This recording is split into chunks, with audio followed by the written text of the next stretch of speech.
Oh, hi. I didn't see you there. Merry Christmas from SoCal Wood Gal. Sorry for the change of scenery, but my husband is currently using the wood shop for his own project and taking up all the space. I am not bitter, one iota, about this. Was that convincing? Okay, hello and welcome to Beginner Woodworking class number 5.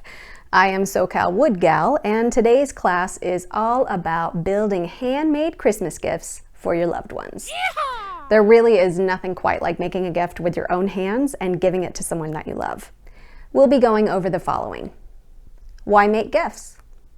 Types of materials and supplies needed for each of the gifts.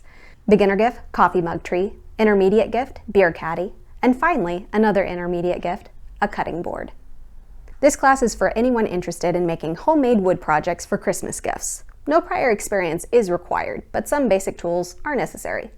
Eye, ear, and lung protection, sander or sandpaper, gloves, paintbrush, cloth or shop towel, sponge brush, miter saw, jigsaw or handsaw, drill, drill bits, clamps, and hammer and nails.